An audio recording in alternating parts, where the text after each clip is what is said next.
All right, Sherry, why don't you start us off, please?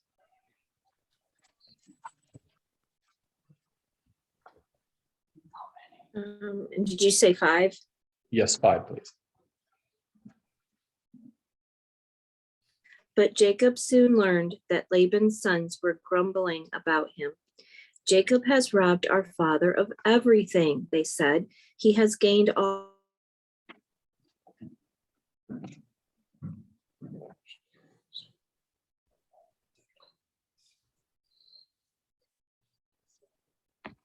Yeah, I think we lost her. All right. Do I start again?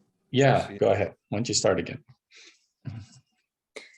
But Jacob soon learned that Laban's sons were grumbling about him. Jacob has robbed our father of everything, they said. He has gained all his wealth at our father's expense. And Jacob began to notice a change in Laban's attitude toward him. Then the Lord said to Jacob, return to the land of your father and grandfather and to your relatives there, and I will be with you. So Jacob called Rachel and Leah out to the field where he was watching his flock. He said to them, I have noticed that your father's attitude toward me has changed, but the God of my father has been with me. All right. Cherry, can you read? Sure. What verse do we start on? We're at 6 now, and why don't you read 6 to 10? And you know that I will, that with all my might I have served your father, yet your father has deceived me and changed my wages 10 times, but God did not allow him to hurt me.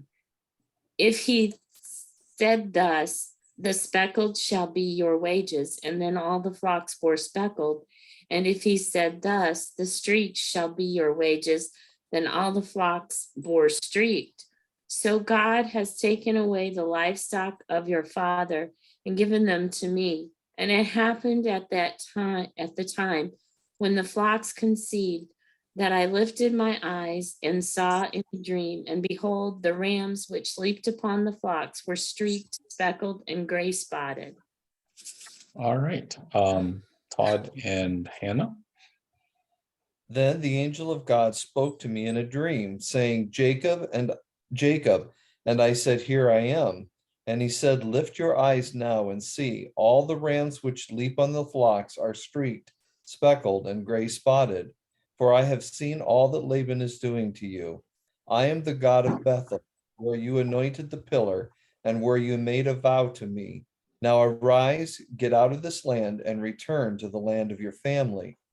Then Rachel and Leah answered and said to him, Is there still any portion or inheritance for us in our father's house? Are we not considered strangers by him? For he has sold us and also completely consumed our money. Surely all the wealth that God took away from our father belongs to us and our children, so do whatever God has told you. Then Jacob put his children and wives on camels, and he drove all his livestock ahead of him, along with all the goods he had accumulated in Paddan Aram, to go to his father Isaac in the land of Canaan. When Laban had gone to shear his sheep, Rachel stole her father's household gods. Moreover, Jacob deceived Laban the Aramean by not telling him he was running away. All right. Fred and Julia. So Jacob took all his possessions with him and crossed the Euphrates River, heading for the hill country of Gilead. 3 days later, Laban was told that Jacob had fled, so he gathered a group of his relatives and set out in hot pursuit. He caught up with Jacob 7 days later in the hill country of Gilead. But the previous night, God had appeared to Laban, the Aramean, in a dream and told him, I'm warning you, leave Jacob alone. Laban caught up with Jacob as he was camped in the hill country of Gilead, and he set up his camp not far from Jacob. What do you mean by deceiving me like this? Laban demanded. How dare you drag my daughters away like prisoners of war? Why did you slip away secretly? Why did you deceive me? And why didn't you say you wanted to leave? I would have given you a farewell feast with singing and music, accompanied by tambourines and harps. Why didn't you let me kiss my daughters and grandchildren and tell them goodbye? You have acted very foolishly. I could destroy you, but the God of your father appeared to me last night and warned me, leave Jacob alone. I can understand your feeling that you must go and your intense longing for your father's home, but why have you stolen my gods? All right. Well, Jacob answered Laban, I left without telling you because I was afraid you would take your daughters away from me.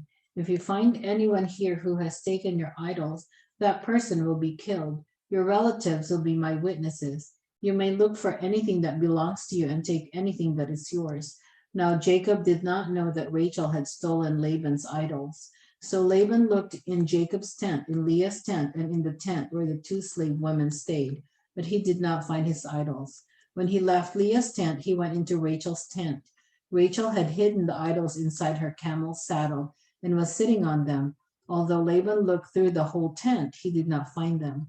Rachel said to her father, Father, don't be angry with me. I am not able to stand up before you because I'm having my monthly period. So Laban looked through the camp, but he did not find his idols. all right. Mom, can you read? I don't know if you're at home, you're still muted, so.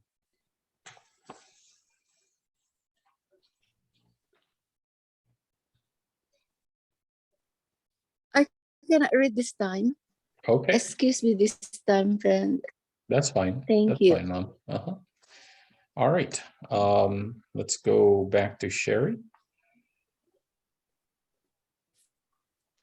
And Jacob became very angry and he challenged Laban. What's my crime? He demanded. What have I done wrong to make you chase after me as though I were a criminal? You have rummaged through everything I own. Now show me what you have found that belongs to you. Set it out here in front of us before our relatives for all to see. Let them judge between us. For 20 years, I have been with you, caring for your flocks. In all that time, your sheep and goats never miscarried. In all those years, I never used a single ram of yours for food. If any were attacked and killed by wild animals, I never showed you the carcass and asked you to reduce the count of your flock. No, I took the loss myself. You made me pay for every stolen animal, whether it was taken in broad daylight or in the dark of night. I worked for you through the scorching heat of the day and through cold and sleepless nights. All right. Todd and Hannah. Yes, for 20 years I slaved in your house. I worked for 14 years earning your 2 daughters, and then 6 more years for your flock, and you changed my wages 10 times. In fact, if the God of your father had not been on my side, the God of Abraham and the fearsome God of Isaac, you would have sent me away empty-handed. But God has seen your abuse and my hard work. That is why he appeared to you last night and rebuked you. Then Laban replied to Jacob, these women are my daughters, these children are my grandchildren, and these flocks are my flocks. In fact, everything you see is mine. But what can I do now about my daughters and their children? So come, let us make a covenant, you and I, and it will be a witness to our commitment. So Jacob took a stone and set it up as a monument. He said to his relatives, gather some stones. So they took stones and piled them in a heap, and they ate there by the heap. Laban called it Jegar Saduthla, and Jacob called it Gilead. Laban said, this heap is a witness between you and me today. That is why it is called Gilead.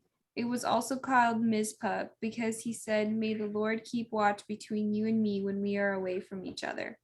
If you mistreat my daughters, or if you take any wives besides my daughters, even though no one is with us, remember that God is a witness between you and me. All right. Cherry, why don't you finish it up?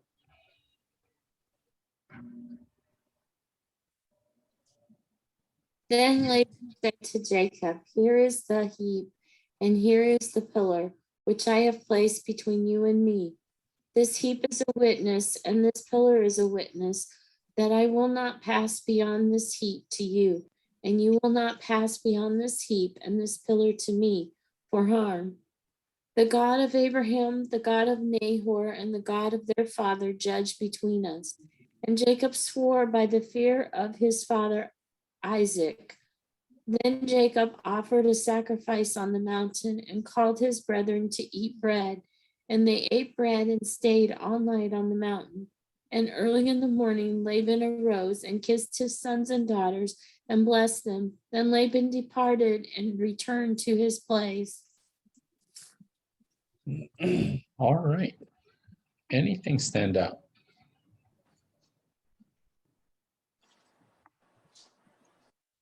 Rachel stealing the gods and then hiding them. What was her purpose of taking them? Obviously she believed that those gods had some special powers, that she probably was raised with those gods. And I know a lot of the belief in those gods is that if you let go of any of those gods, really bad things would happen to you. And so I'm thinking that that is what she was thinking, that, you know, these are the gods since my childhood.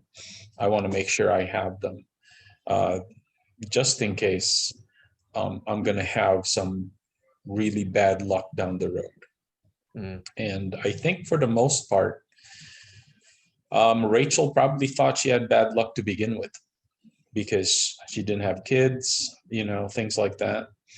And so I thought it was interesting that God or Jehovah was only one of many gods. And that was the biggest problem with the Israelites, is that they serve God, but they wanted to serve other gods as well. And Rachel seems to be one of those who felt that it's the best thing to do to have as many gods as possible. Good evening, Pam. Good seeing you. I don't know if you can hear us, but could be that oh, there it is. Your audio's connecting. Hey, there she is. Hi, Pam. Hi, late, but I'm here. Well, I'm glad you came. We are in Genesis 31. We finished reading, and we are now discussing Genesis 31. I read it while waiting Awesome. for you to let me in. Okay. Okay. Yeah, we were talking about why Rachel would even want some of his father's gods. And I was just telling them that the biggest reason is because she still believed in them. She still believed that, you know, they would give her good luck down the line, and she didn't want to. She didn't want to let go of it.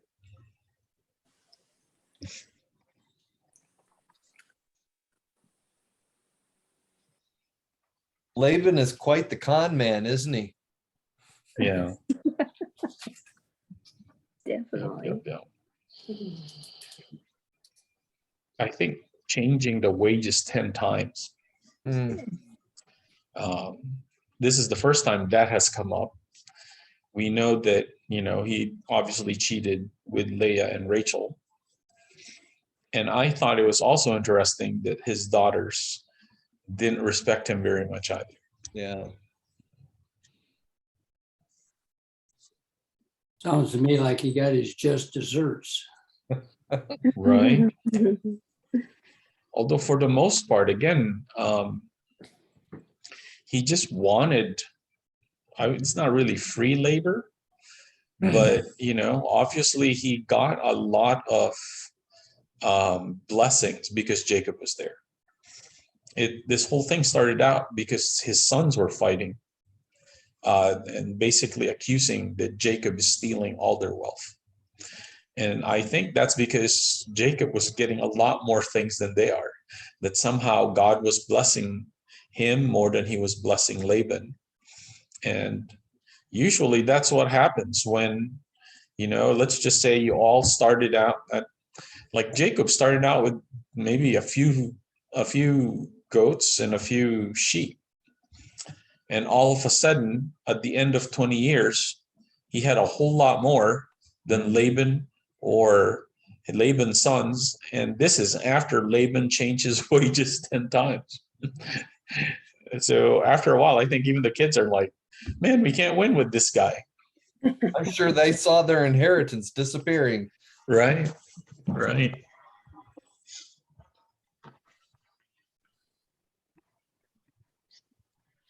Again, I thought it was interesting that God intervenes one more time. Mm-hmm. Laban had some really evil intentions in mind. I don't know if he would take his daughters back. For some reason, he, in his mind, actually thought all of those were his. All the stuff was his. And so God came through a dream and said, leave him alone. And to his, to what is that again? To his advantage, he actually obeyed. We know that Pharaoh didn't obey, and many other people, like who is that again? I'm sorry, I'm forgetting names. But anyway, many people in the Bible didn't obey, and it cost them their lives.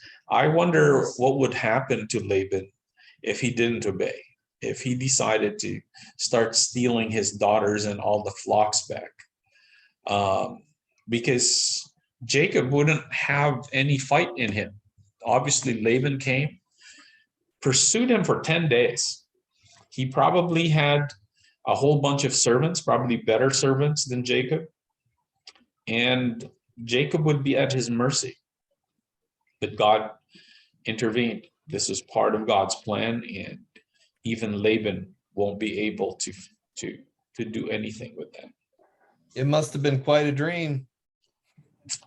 Yeah. Dating. Yep.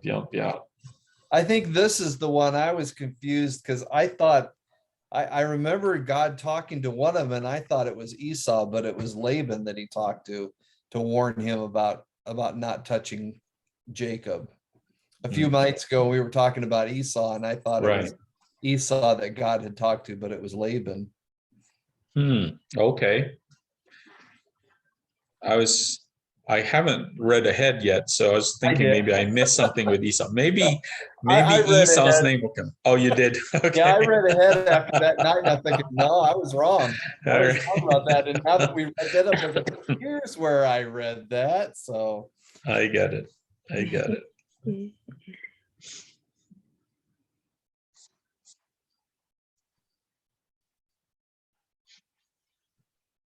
So we don't hear of Laban from now on, do we? Again, I don't know. I'm guessing not, but I don't quite remember.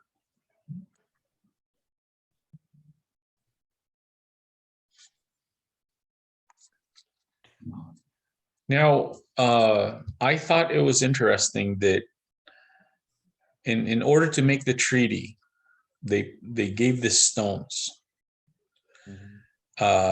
Just like Jacob, when he saw that ladder going up and down from heaven, he made a stone altar, basically. And so you will actually see this happening quite a bit. Joshua did the same thing after they crossed the Jordan. It seems to me that this is part of what they do to commemorate a place, setting up monuments and making it into an altar sometimes. But obviously, for this covenant, they made a pile of stones in verse 48. But also, they and through those stones, I guess that was part of the covenant they made, that Laban would not pass the pile of stones to harm him. And I thought that was pretty interesting. It shows a change of heart.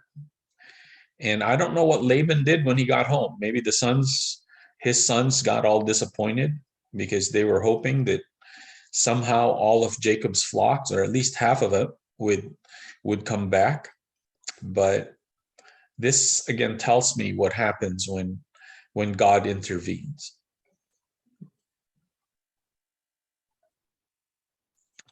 So that's what a galid is, I guess. A witness pile.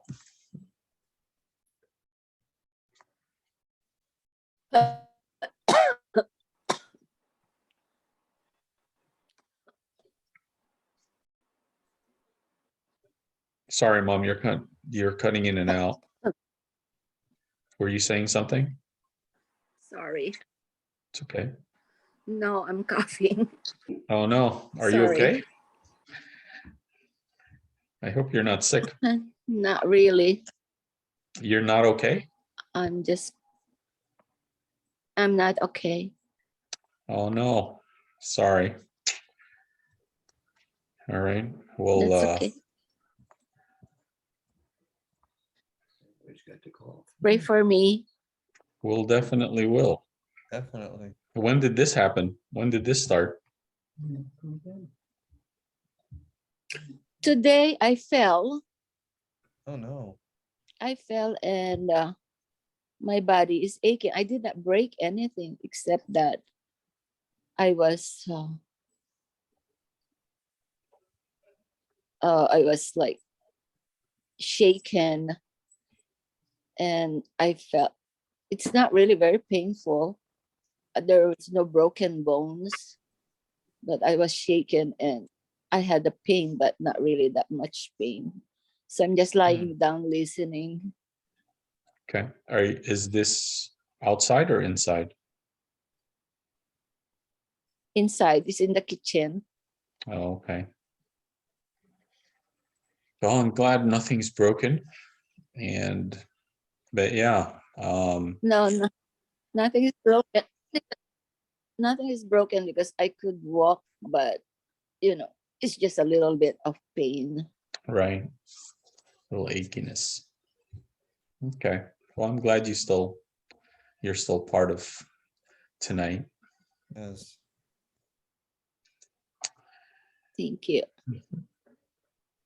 Any other comments, questions?